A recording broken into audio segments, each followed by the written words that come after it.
I don't know what you guys have watched yet. That's what you see from that team. Well, I think, again, Penny has done a terrific job. He's got a lot of young players, obviously, that are very talented, and I think he's done a great job coaching those guys. But it's not easy when you have to start with as many young players as he's had. He certainly has a couple players back, but he's done a great job. He really has. They're a group of guys that play hard.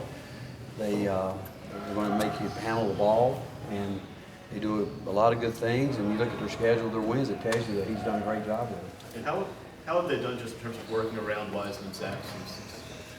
Well, I mean, they're definitely a different team. I mean, because you got a guy that's of that caliber, but I just think that I don't think they've missed a beat in terms of what they want to do and how they're going to play. And they, again, they're a talented group of guys that play with confidence and know what they're looking for, know what they're trying to do. But I mean, when he was in there, I mean, you look at his numbers, that speaks for itself. Would you like to see this game played beyond next year?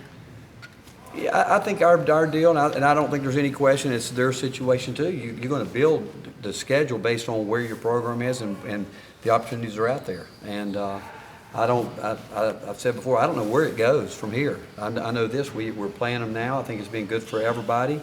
I think it'll be good next year for us in Nashville. But as your schedule opportunities come up, you got to look at and evaluate it. And I know this, that you can just tell in a short time the opportunities that Memphis has had with Penny being there and the team he's put together. I mean, they've played a great schedule and will continue to do that. And I think that when you're involved in non-league contracts, it's all based on flexibility. And because you have opportunities that come up, but that might be once in a 4 or 5 year period that you've got to be able to work through. But again, I've got respect for Memphis and what they've done. And when we got here, one of the first things we wanted to do was when Tubby Smith and I started talking about it. It took us a while because of scheduling conflicts to get it together.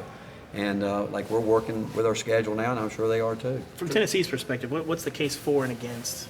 I don't know if there's a case for or against either way. I think I think they've got an outstanding program, and you have a chance to. There's a lot of really good basketball teams in this state, and there's no way we can play every team in this state. And we are the state university, and we have opportunities, just like I said. I think they do. I think other teams in the state do. And again, I'm not sure there's. If I could sit here and, I mean, I've never even thought about it like that. We just look at our schedule, where we are, and do we need home games? Do we need to go on the road? Trying to balance it to make sure we get the right schedule here for our fan base, and a combination of home games, away games, neutral games, and it's not as easy as everybody thinks. It really is something that Mike Schwartz, who now has taken it over, there's something he does with our scheduling every single day. And I will tell you, there's probably every week he gets 10, 15 calls of people that want to play, and we call people, but it's hard to work it out because of prior commitments and things like that. It's not as easy as everybody thinks.